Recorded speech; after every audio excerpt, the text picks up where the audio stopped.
berhasil turun dan ini sudah sampai target teman-teman. Sudah sampai target yang saya buat tadi pagi ya, dalam waktu sehari, jam 8 pagi sampai jam 8 malam. Ini profit 130-an dolar atau sekitar 2 juta rupiah ya untuk rate sekarang teman-teman. Oke ya, jadi ini adalah teknik trading forex yang paling basic menurut saya dan ini menurut saya paling simpel. Untuk teman-teman semuanya yang mau trading forex, jangan lupa sama broker XM ya teman-teman, salah satu broker forex terbaik di dunia. Dan di sini ada program yang sangat menarik yakni bonus deposit. 50% hingga 500 dolar atau 20% hingga 4.500 dolar. Jadi teman-teman yang mau deposit di broker XM itu bisa mendapatkan bonus tersebut sebagai equity trading teman-teman semuanya. Nah, untuk informasi selengkapnya teman-teman bisa cek aja link yang ada di deskripsi video ini. Halo Sobat YouTube, selamat datang di channel Praktisi Forex teman-teman. Di video ini saya mau trading lagi ya, sambil sharing-sharing lah sekalian sama teman-teman. Seperti biasa saya menggunakan teknik trading andalan saya, yakni teknik trading forex yang menurut saya cukup simple dan juga profitable. Oke teman-teman, teknik trading kali ini atau strategi trading forex kali ini menggunakan strategi price action ya teman-teman. Yakni perpaduan antara supply demand, support resistance, trend line dan juga candlestick. Nah, barusan banget teman-teman di sini saya ambil posisi untuk seller ya. Kenapa saya seller di sini? Yang pertama urusan supply demand dulu nih saya kelarin. Wes. Ini masih berada di area supply teman-teman. Ini areanya ini adalah area supply. Kalau teman-teman lihat ya, di sini ini supply sempat turun, naik dikit turun. Ini area tempat di mana dulu itu banyak yang jual di situ. Nah, sekarang ini ternyata dominan terjadi penjualan juga. Nah, disitulah untuk kita ngambil sell ya, saya ya bukan kita ya.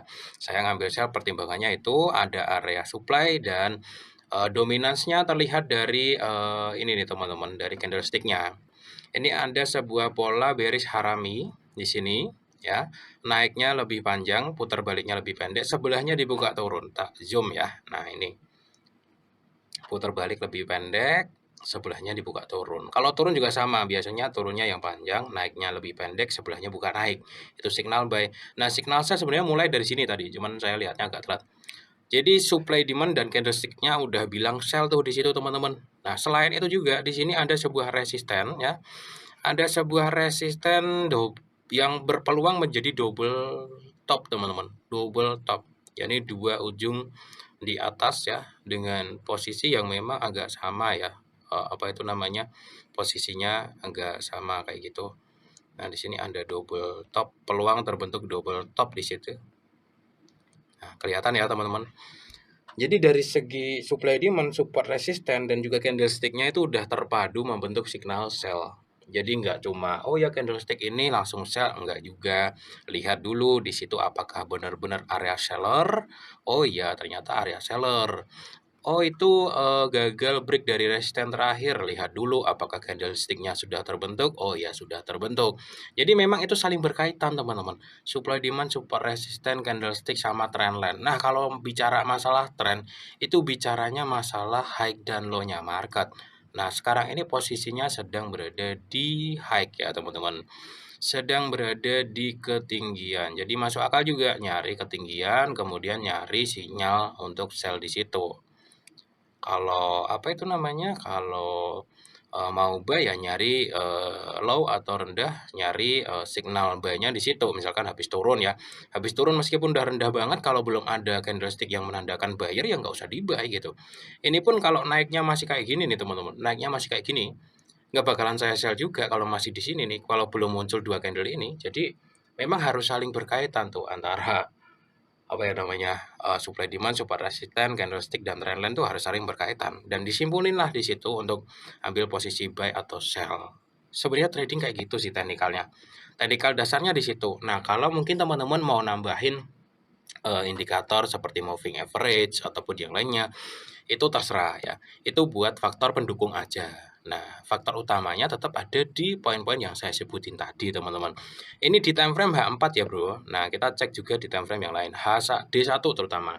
D1 prinsip saya adalah ketika saya sell harus pastiin D1-nya itu merah. Artinya apa? Artinya saya nggak ngelawan transaksi besar yang terjadi hari ini gitu. Kalau D1-nya masih hijau kemudian saya sell, artinya saya melawan tren hari ini, teman-teman. Masuk akal ya? Jadi kalau memang saya mau sell, saya juga cek D1-nya juga, apakah D1-nya masih, hijau atau udah merah. Misalkan ini masih hijau di sini teman-teman, meskipun di time frame kecilnya udah ada signal sell, saya nggak berani loh untuk ambil sell. Jadi D1 itu seperti sebuah patokan juga, apakah hari ini entry saya itu melawan, tren atau enggak gitu. Ya, secara logikanya teman-teman, ketika D1-nya masih hijau kayak gini, kemudian kita sell, artinya kan kita ngelawan volume pembelian besar yang terjadi hari ini gitu teman-teman ya. Jadi cukup jelas ya, yang terakhir adalah money management. Jangan lupa kita siapkan kerugiannya berapa, tak taruh sini aja, ini udah cukup jelas sebenarnya. Apa di sini ya, 810. Ini di sini aja udah cukup, wah udah cukup jauh ini teman-teman. 8.500. Tak taruh atasnya sini, karena kalau dia naik jadi hijau di sini sebenarnya ini sinyal buy-nya sudah aktif, nggak usah nunggu sampai sini teman-teman.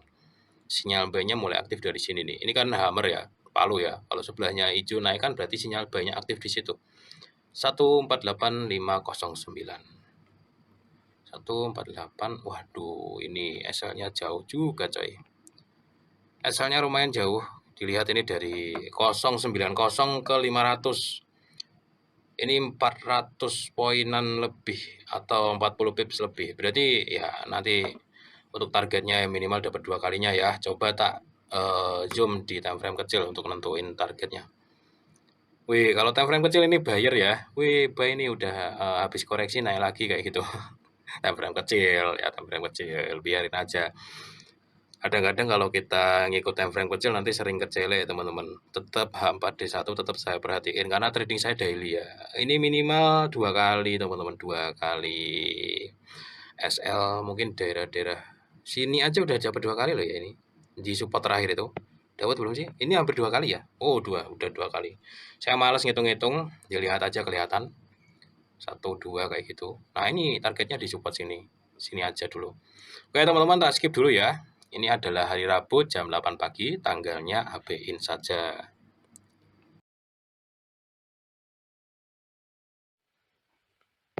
Oke teman-teman semuanya, ini adalah jam 8 malam teman-teman. Tadi itu entry-nya adalah jam 8 pagi ya. Ini berhasil turun dan ini sudah sampai target teman-teman.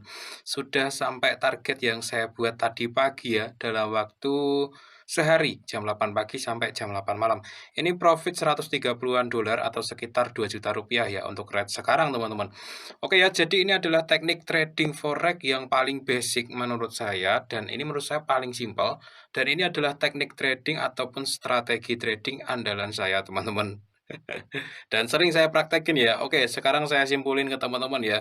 Jadi apa saja pedoman saya untuk melakukan sell sehingga berhasil dapat profit kali ini. Yang pertama teman-teman, ini soal supply demand ya. Yang tadi pagi saya katakan, tadi pagi saya buat blog di sini. Kalau teman-teman perhatikan di sini sebenarnya adalah area supply teman-teman. Nah, area supply, jangan mentang-mentang pas supply langsung di-sell, enggak juga, tapi saya lihat pola candlestick-nya. Nah, di area supply tersebut teman-teman tak hapus ya blok birunya, biar, cerah. Nah, di area supply tersebut, ini ada signal sell di sini, yakni pola candlestick harami. Harami itu ada pembalikan lebih pendek, sebelahnya dibuka pembalikan juga. Ya, naik, pembalikannya turun lebih pendek, sebelahnya dibuka turun juga. Ini konfirmasinya di sini sebenarnya. Nah, seperti itu teman-teman. Nah, selain itu ini di H4-nya ya, kalau di D1-nya itu kalau teman-teman perhatikan, di sini ada candle mirip hammer atau palu ya. Nah, palu ini sebenarnya kuncinya ada di sini sama di sini. Kalau di sini ini sel-nya aktif, kalau di atasnya itu buy-nya aktif. Tapi meskipun palu terus nangkring di atasnya, kalau di area supply kayak gini nggak bakalan saya buy gitu. Maksudnya kan ini udah agak tinggi ya teman-teman naiknya. Meskipun nangkring di sini saya nggak berani untuk bayar sih. Ya kecuali kalau, nangkringnya tuh ini tuh, munculnya di bawah kayak gitu. Saya lebih suka kalau di area supply ya nyari peluang sell aja gitu.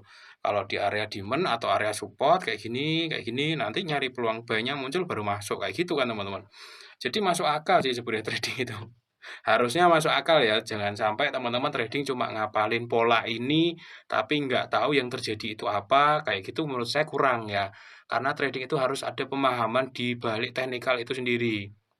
Kan banyak orang yang anggap itu judi, trading itu judi karena nggak punya pemahaman di balik teknikal itu yang terjadi di luaran sana itu seperti apa gitu. Ya makanya, "Oh tebak-tebak candlestick itu judi." Ya iya kalau nebak candlestick doang ya judi, bener. Tapi kalau teman-teman memahami makna di balik candlestick itu, lagi banyak pembelian, lagi banyak penjualan, ya di situ berarti bener-bener dagang gitu teman-teman. Dengan resiko dagang yang jelas, dengan leverage margin yang memang ketentuannya seperti itu gitu kan. Oke teman-teman ya, jadi seperti itu, saya kasih sebuah contoh ya teman-teman, makna di balik candlestick sekarang. Nah ini kan, dominan pembelian ya kemarin itu. Apa, maksud dominan pembelian dan kenapa kok saya bisa bilang dominan pembelian? Ada sumbu di bawah panjang kayak gini, ini sebelumnya, hari sebelumnya ya, ini Rabu berarti ini Selasa, ini ada dominan pembelian yang cepat sehingga neken candle-nya ke atas dan ditutup, lebih dominan pembelian. Ini kan hijau ya. Hijau artinya hijau itu kan bullish. Nah, bullish itu terjadi ketika volume pembelian di market itu lebih gede. Artinya ketika candle hijau itu memang sehari itu lebih dominan orang-orang yang beli. Volumenya, bukan jumlah orangnya ya, tapi volume duitnya. Itu lebih gede yang beli. Nah, hari ini dilawan gitu maksudnya. Hari ini dilawan dan hari ini tuh dominan penjualan, makanya dia merah muncul tadi pagi. Nah, ini teman-teman, saya sel ini sebenarnya merahnya itu udah lebih rendah dikit dari harga pembukaan dan penutupan kemarin gitu. Makanya di sini berarti ada, para pelaku pasar yang berani menjual di bawah harga tersebut, dijual lagi dijual lagi dijual lagi, makanya market turun kayak gini gitu. Jadi trading seperti itu sebenarnya makna dari candlestick ya teman-teman ya. Ini bukan ilmu feeling, bukan, tapi pemahaman ya, seperti itulah kurang lebih. Jadi biar nanti teman-teman khususnya yang pemula aja ya, yang pemula aja tuh ketika trading nggak cuma tebak-tebakan ada pola ini tapi nggak paham apa yang terjadi itu yang bahaya di situ.